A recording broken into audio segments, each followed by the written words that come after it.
Hello everyone, welcome back. Let's immediately get started on the second round of the RSC. Well, technically first round, but I call it the second round because essentially it's the second round. But it's all new cars, so yeah, you're seeing the HELRON Paradise V8 in front of you right now. Don't honestly remember this car that much, but the automatic sort of ruined it. If it had a manual, it would have been much better.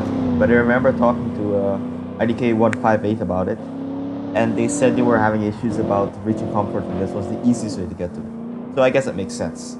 But still, if you figured out how to get a manual out of it, this would have been a really good car.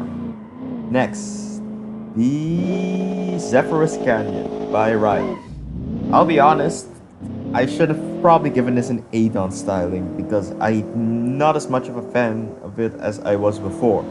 But I still stand by the 9 since I already gave it that. Anyways, drives really nice. Barely feels as heavy as it is because what was the weight of this thing? 1800 kilograms or something. Incredibly heavy. But it feels actually really light. Just really weird. And it barely feels mid-engine. It's really well balanced. One of the best balanced cars I've ever driven. But it's not particularly fast. It's only 24th. So, yeah, could be worse, but I do think it's really fun. I'll probably drive it again. So, good job. Next, the KNIGHTWICK K44 ROADSTER by Martin 2005. Yeah, another one of those small cars with weird force feedback. I'll have to figure out what's going on with that because, yeah, they all seem to want to break my arms, and I don't know why. But this car is really nice, but it doesn't have enough torque, for sure. It just needs more torque and this will be way smaller, or way better.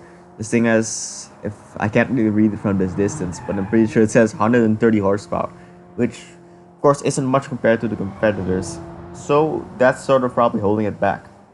But yeah, it does the job, gets it around the track decently. So yeah, not bad. Next, my car, AW SPARROW.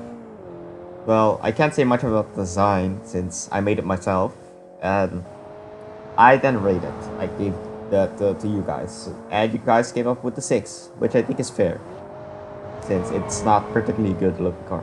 But about driving, it's not too bad really. It's not particularly good either though.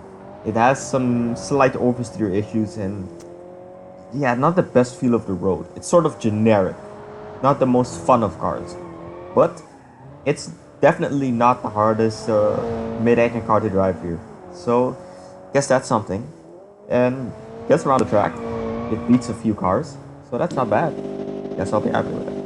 Next, EMR EX8 5.0 Spider by ABG7. Is it me or are those colors of his profile picture or the car the same thing? Anyways, yeah. Sort of looks similar to the Sparrow. A bit of a coincidence that it's got the same position or got the position above it. Don't know why I said the same. But I'm honestly not a big fan of this car. It doesn't drive very well. It has some major steering issues. If you steer too much, it just suddenly oversteers, which is really weird. And APG's other car had the same issue. I don't know why, but yeah. I can't explain it. I haven't ever experienced it in any other cars. It's very weird. Next, ORYU cars. Yeah, sort of the Sparrow too, to be honest. I honestly don't know. This is one of the cars, another one of those which I can't really remember that well. And if I have to talk about styling, there isn't much to say there, since there's not much going on. Headlights look a bit small. This looks a bit tall, sort of. Can't really explain, just not a fan. And handling, yeah, I did everything to do, really. I wrote down everything I could, but there's not much to say really. Just some slight oversteer issues, but it's drivable. It's run the track pretty easily. But it's decent, I guess. Nothing wrong with it. It was pretty fast. Next, the Phantom Limo a la Shitmobile by Kevin 980. And it sure is a Kevin 980 Shitmobile, because it sure is shit. But somehow you actually beat a bunch of series entries, so congratulations, and I'll be giving you I don't know, CLARI privileges or something. Don't know. But This car is actually really good. Surprising. Don't know how. Yeah, it's still a limo, so it doesn't drive fantastically. But for a limo, it's really good. It has enough power, easy to slide around, and surprisingly the turning isn't too bad. That may have to do with the tires though. I wouldn't know. Next, RYUJI GOEMON Eras Turbo by Maverick 77. Or Maverick 77? 74. I can't count. Guys, I'm illiterate. Anyways, yeah. I remember having to do a lot of back and forth between Maverick, since this car isn't actually built on a convertible. And it ended up actually being pretty fast. But, you know, it's fine. It's fun, and I enjoyed it. But it's a really nice and easy to drive car. Gets around the track pretty easily. Slides enough just to... yeah. It slides enough to really turn in well enough. And it doesn't really have any issues. Some slight issues with corner exits and some slight slidiness. But, yeah. It's not too bad overall. Next, KNIGHTWICK Pulse Turbo by Martin 2006 again. I really like how this car looks. I feel like it's like a slightly earlier Eclipse, especially with the headlights and the body style. It just really works for me. I really like it. That's why I give it a 9. And it drives well too. Just some, once again, some slightly weird force feedback, but it's not as bad as the other small cars.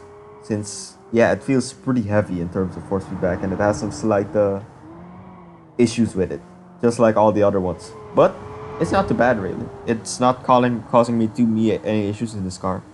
So, it's good. Really nice car. Probably be driving it again. Next, CLARI VIFRAYON by Vento. Now, you see the front of the car. Now you see the back of the car. You see the front of the car. Now you see the back. Do you see the issue? Look, I would have given this car an 8 if it wasn't for the back. Just because, yeah, man. This car is just bad in terms of the back. It's definitely not the worst thing I've ever seen. But, yeah. I think the design itself explains it. And it drives decently. Especially for how the back looks. But it looks for about how you'd expect for how the front looks. So, pretty decent. Nothing wrong with it, really. Yeah, maybe some slight oversteer or understeer. I honestly don't remember that well. Bahama SR1 TS. Wonder what the TS stands for. Turbo Sport? It does have a turbo. Anyways, it's by Hello High.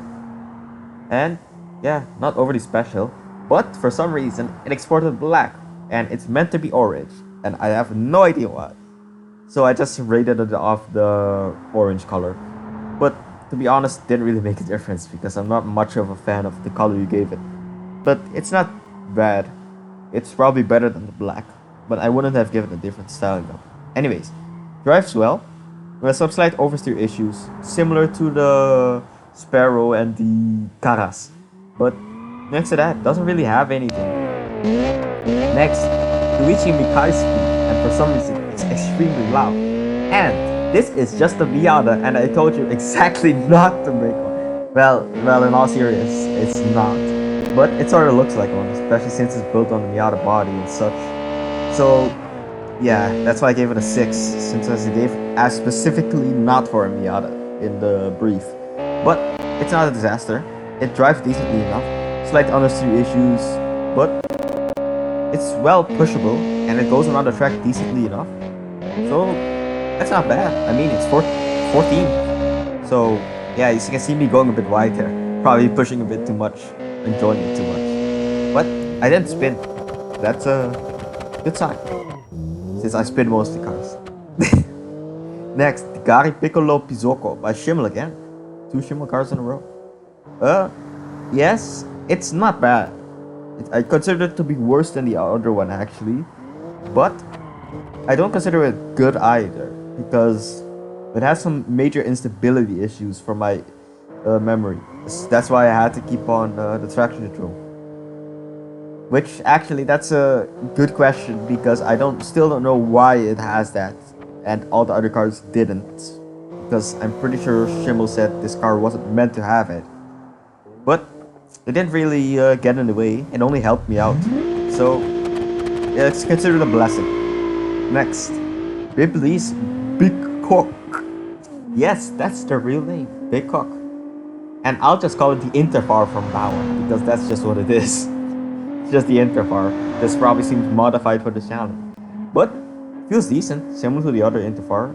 Just stable, goes on track decently, nothing overly special going on. Just enough grip to get around the corner easily. And since it's the Interfar, I'll be giving it a 4 styling, since it's the Interfar. It's not particularly good. The front is sort of, questionable.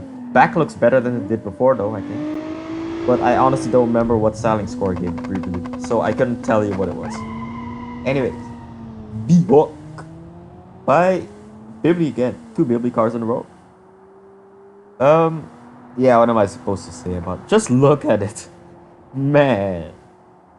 I don't know how to explain it. This is just not good looking. And it has some major oversteer issues. I wasn't able to get a fully clean lap in there. That's the closest I got there. You can see me spinning a bit. But it is fast. So if you drive it correctly enough, it's decent. You do need some really good reactions though, since if you aren't able to catch it, you're screwed. But if you can steer the car fast enough, it's catchable and it becomes decent. Anyways, voila.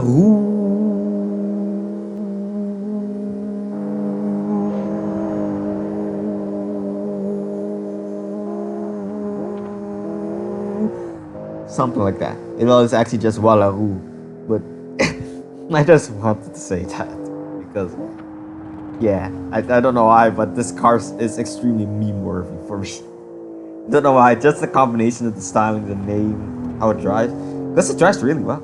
It's really well tuned in my opinion. Some of the best suspension in the challenge and some of the best gearing in the challenge. And it looks decent. It's nothing overly special. That's why I gave it a 6. That sort of added a bit too much voila. Anyways, Il Blop by Bradley. It's destroying my ears as well. This car is really cool. Really cool. I love it. Please make more of these. They're looks fantastic. Just look at it. Drives really well too. I didn't expect it to drive that well for a Jeep body, since this was built on a Jeep body, the longest one there is. But it was good, really good. I mean, you don't just get 8th, so that says something. Beat a lot of the proper entrance, and you build a hot rod on a Jeep pod. Next, Lazy Hindenburger N69. May have just meant to be the Hindenburger S69, but I wouldn't know. I should have probably asked them. Also, it's Lassi, not Lazy. Why do I keep saying Lazy? Anyways, it's not bad really. It's similar to a bunch of the cars here, not overly memorable, but it does give you too much confidence sometimes, so you go a bit too wide often, which I'm honestly not sure why. It may have to do with not the most direct force feedback, but you'd have to ask me about that, and it's not presently, so oh god, my ears. Anyways, next, the Cyclops Rapid Mark II, which is an evolution, or actually the sequel to the Cyclops Rapid Mark I, which was a car for the BBR. Anyways, this car feels really nice, but I don't think it looks really good. Just look at it. There's something just doesn't feel right. It's questionable, and I think Lacey thought the same about it. So I guess could have been worse. It's not the Bjork, and it's just way too loud. So at least it makes a statement. It makes you look at it, and it makes you it just stands out. God, why are there so many loud cars? Could have put more muffler stuff on. Anyways, the Scaglione how do you say that? Barchetta, or is it Barchetta? I'll go Barchetta RF Turbo. Incredibly direct power here. I really enjoyed it. Just some slight issues with oversteer from my memory. Seems a bit small. I think it just had to do with short wheelbase caused some slight oversteer. But due to how direct it is, it's very controllable. One of the issues though is it has no ABS, and the first track is terrible, so turning into a corner is a bit difficult. So you'll have to find out when to turn out after a while. Why another such an overly loud car? I should have put more regulations on this. I was skipping Kevin 980's Corvette thing since I forgot to record that for some reason. I have the times and such and the replay problem, just no conversion. Anyways, Kevin 981's aka Palaf the Player is pretty decent. Really good actually. If this is your first challenge car, I'm seriously impressed. But it has some very reinforced feedback and I don't know why. It causes all sorts of issues with knowing where the car is heading. But it may have to do with torque steer, but I honestly couldn't tell you. It's just very weird. Next, the MAADZ RSX, which got second, and I haven't properly cropped yet for some reason.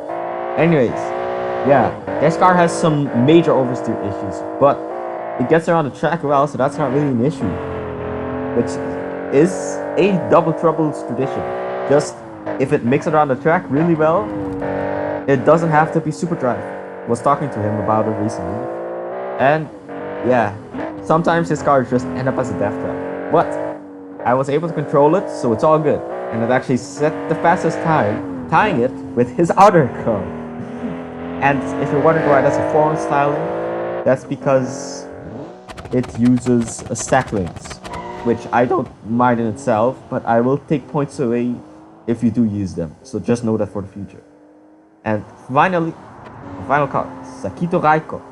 This is a nearly perfect driving car in my opinion. It's just, man, so good. This is one of the cars I'll definitely be driving after this challenge because, yeah, looks great too. It's sure the back isn't fantastic in terms of styling, but the front is fantastic. So I love that. And that's the same that can be said about the suspension, because the front of it feels fantastic, but the rear also feels fantastic. Whereas it feels front to drive, honestly, which is really impressive. Very hard to get out of car. Anyways, that was the second round, and the Double Trouble currently sitting in both first and second somehow, as he always does. Well, get out of here, man. We need to balance our performance. But yeah, thanks for entering for now, and you should see me next time, probably in about a week. I'll be driving the cars this weekend. I still haven't fully decided on where we'll be going, but it will most definitely be a hill climb. Either Pikes Peak, Utah, or maybe something in the industrial area, but I'll have to check it out. Anyways, thanks for watching, and goodbye. Goodbye. I have your location. You will now give me money. Since I have your location, so I'll be sending you mail from now on.